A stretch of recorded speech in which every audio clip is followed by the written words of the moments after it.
Government irrigation scheme in Assam.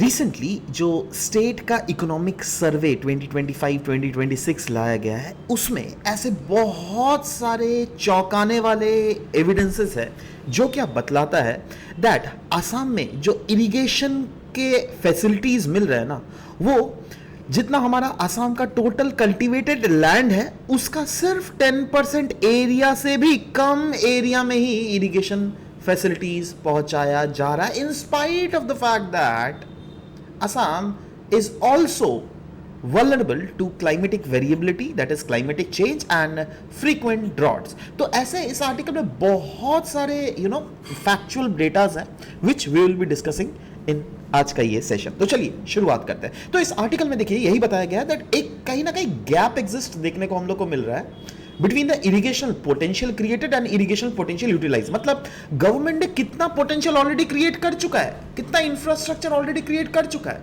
और उसके basis पे क्या हम लोग 100% इंफ्रास्ट्रक्चर जो गवर्नमेंट ने क्रिएट किया है क्या उसका यूटिलाइजेशन कर पा रहा है। अगर नहीं कर पा रहा है मतलब उससे अगर कम अगर कर रहा है मतलब हमारा irrigation potential utilised is lesser than the irrigation potential which is being created, right. तो ओवरऑल अगर असम में इरिगेशन सोर्सेस की अगर बात करें, यस देखो एक तो आपका सरफेस वाटर इरिगेशन जिसमें कैनाल बेस्ड इरिगेशन होता है ना, उस टाइप के इरिगेशन हम लोग यूज करते हैं जिसमें ऑफ कोर्स जैसे से फॉर एग्जांपल सरफेस से फ्लो कर रहा है वहां पर एक डैम बना दीजिए आप लोग, राइट, और उस बैरेज से यस पानी को आप लोग एक्सट्रैक्ट कीजिए अलग अलग रीजन्स में, that is a surface water irrigation. इसी का और भी एक एग्जांपल है लिफ्ट इरिगेशन सिस्टम, जहां पे से फॉर एग्जांपल एक पर्टिकुलर रीजन से रिवर गुजर रहा है बट आपको अगर एक ऐसा रीजन में पानी को पहुंचाना है जो क्या सबसे ऊंचा है, तो आप कैसे पहुंचाओगे, है ना, आपको बाल्टी लेकर तो नहीं जाओगे ना। तो उसके केस में क्या होगा, आप एक मोटर पंप लगा देते हो और उससे इस पानी को लिफ्ट करके ऊपर में रीजन में पहुंचाया जाता है, इसको हम लोग लिफ्ट इरिगेशन टेक्निक बोलते हैं, राइट। तो असम में जो इरिगेशन सोर्सेज है, एक तो हो गया सरफेस इरिगेशन जिसमें हम लोगों ने देखा flow water irrigation, lift irrigation, वैसे ही एक और भी इरिगेशन टाइप होता है जिसको हम लोग बोलते हैं ग्राउंड वाटर इरिगेशन। अब ग्राउंड वाटर में क्या करते हैं हम लोग, जो ग्राउंड वाटर लेवल होता है ना, जिसमें shallow level, medium level, deep, देखो शैलो मतलब यस शैलो लेवल से जब अगर मतलब रिस्पेक्टिवली ऊपर वाले ग्राउंड के सरफेस से थोड़ा सामने ही है तो ये हो गया शैलो वाटर का लेवल, मीडियम वाटर का लेवल, और बहुत जब डीपर है तो डीप, है ना।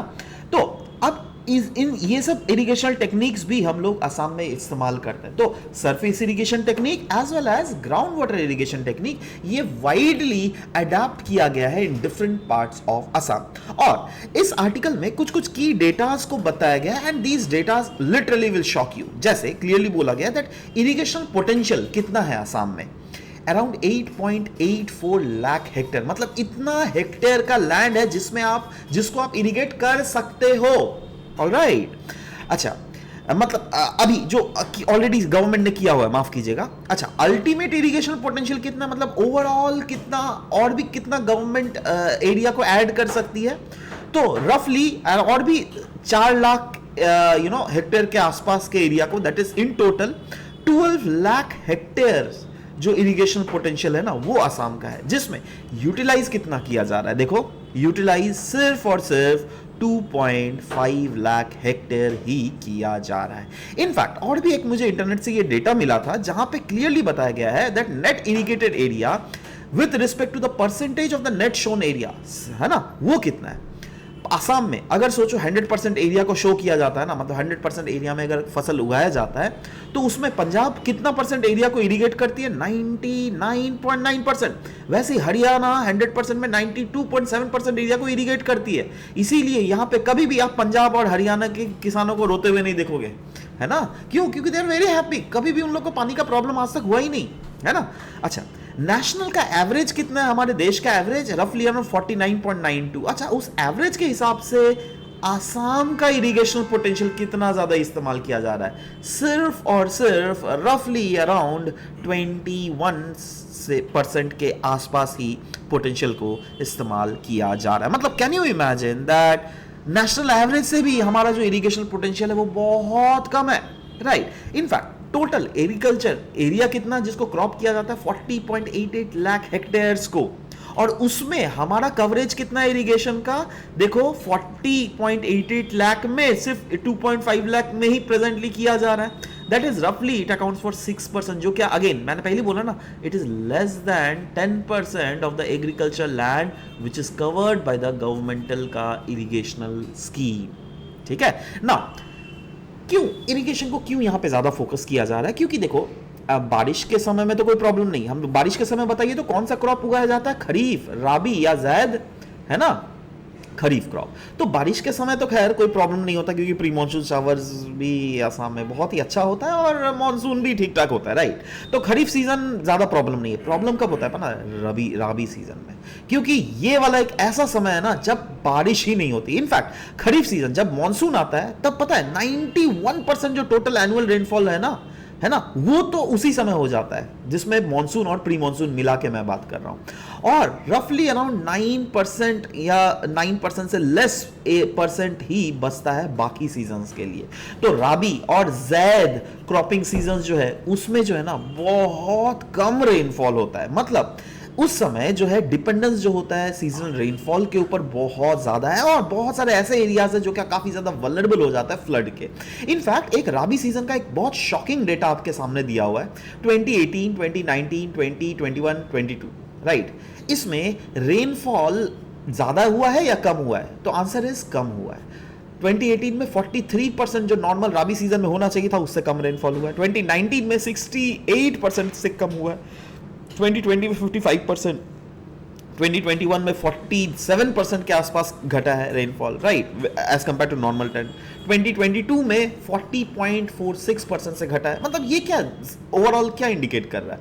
ये इंडिकेट कर रहा है कहीं ना कहीं जो डिक्लाइन जो हो रहा है ना रेनफॉल आसाम में वो सीरियस है भाई, बहुत ज्यादा डिक्लाइन हो रहा है, राइट। तो यहां पे यही बताया गया दैट कुछ कुछ ड्रॉट फ्रीक्वेंसीज के डेटाज भी इस आर्टिकल में प्रेजेंट किए गए थे। जैसे बोला गया था दैट 1951 से लेकर 2020 के बीच में अगर देख लीजिएगा 54 इयर्स ऐसे थे जहां पे अगस्त में ड्रॉट आया था at least one district of Assam में। 53 इयर्स तो ऐसे थे जहां पर सितंबर्स को भी ड्रॉट था। मतलब एवरी डिस्ट्रिक्ट, हर एक डिस्ट्रिक्ट ने कहीं ना कहीं एक्सपीरियंस किया on an average at least 7 drought years in the August and at least 5 drought years in the September. मतलब ये तो क्लियर है दैट हाँ ड्रॉट अकरेंस जो होता है ना ये तो बहुत ही हम लोग को ज्यादा देखने को मिल रहा है। और भी इरिगेशन के साथ क्या क्या इश्यूज है आसाम के?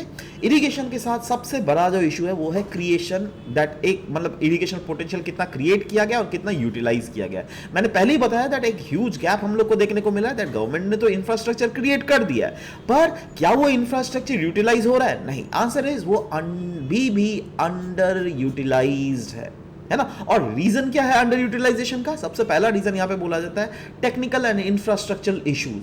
कहीं ना कहीं इरिगेशन स्ट्रक्चर्स जो है धीरे धीरे समय के साथ साथ वियर टियर हो जाते हैं, राइट। रेगुलर मेंटेनेंस के लिए फंड नहीं मिलता है, डैमेजेस हो जाते हैं पावर लाइंस एंड ट्रांसफॉर्मर्स का, इरेटिक इलेक्ट्रिसिटी सप्लाई भी एक one of the main reason है ना। गवर्नमेंट बहुत समय ग्राउंड वाटर इरिगेशन के लिए मोटर्स तो लगा देती है बट वो भी चोरी हो जाता है। ये सब क्या मतलब क्या बोलूं अब ये सब, है ना।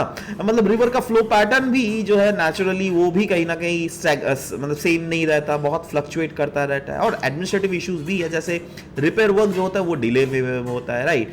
मॉनिटरिंग प्रॉपर नहीं होता है, इनएडिक्वेट मॉनिटरिंग होता है, राइट। तो सवाल होता है दैट क्या वे फॉरवर्ड है, कैसे हम लोग मेक श्योर करना सके दैट आने वाले समय में इरिगेशन पोटेंशियल जो ये यूटिलाइज किया जा रहा है आसाम के द्वारा वो उसको बढ़ाया जा सके। उसके लिए क्लियरली बोला गया देखो भाई सबसे पहला जो हमको काम करना पड़ेगा ना वो है इंफ्रास्ट्रक्चर के रिलेटेड। इंफ्रास्ट्रक्चर को हम लोग को और भी ज्यादा स्ट्रेंथन करना पड़ेगा, हम लोग को रिपेयर और मॉडर्नाइज करना पड़ेगा ओल्ड स्कीम को और डेडिकेट करना पड़ेगा मेंटेनेंस फंड। कहीं ना कहीं क्लाइमेट एडेप्टेशन को हम लोग को फोकस करना पड़ेगा। क्लाइमेट एडेप्टेशन कैसे? देखो मतलब चेंज तो हो रहा है, climatic changes are coming, right. But इसके साथ हम लोग को अपने आप को अडेप्ट करना पड़ेगा। कैसे? By using micro irrigation technologies जैसे ड्रिप और स्प्रिंकलर इरिगेशन को हम लोग को अडेप्ट करना पड़ेगा। क्योंकि अगर ड्रिप और स्प्रिंकलर इरिगेशन देख लीजिए इससे एडेप्टेशन एफिशिएंसी जो होता है ना बहुत ज्यादा होता है, right. Solar power irrigation pumps को हम लोग को मेक श्योर करना पड़ेगा दैट उसका भी इस्तेमाल करें। वाटर हार्वेस्टिंग इंफ्रास्ट्रक्चर्स का सेटअप करना पड़ेगा। इंस्टीट्यूशंस वाइज में भी रिफॉर्म्स लाने पड़ेंगे, दैट इज मॉनिटरिंग को प्रॉपर करना पड़ेगा, रियल टाइम मॉनिटरिंग इंश्योर करना पड़ेगा। क्योंकि आज तो आर्टिफिशियल इंटेलिजेंस का जमाना है, इंटरनेट ऑफ थिंग्स का जमाना है, right. Community based based irrigation system को मैनेज करने की जरूरत है, क्योंकि देखो अब गवर्नमेंट का तो काम है बना देगी, बट उसको देखभाल कौन करेगा? वहां के लोगों, आसपास के कम्युनिटीज को ही करना पड़ेगा। अगर आप मोटर को चोरी कर रहे हो, मतलब कौन कर रहा है? कम्युनिटी के मेंबर्स ही कोई ना कोई चोरी कर रहा होगा, राइट? ये सब चीजें नहीं करनी पड़ेगी, और कहीं ना कहीं एनर्जी इंफ्रास्ट्रक्चर इंटीग्रेशन को इंश्योर करना पड़ेगा, right? So this is all about the overall issue revolving around the irrigation in Assam.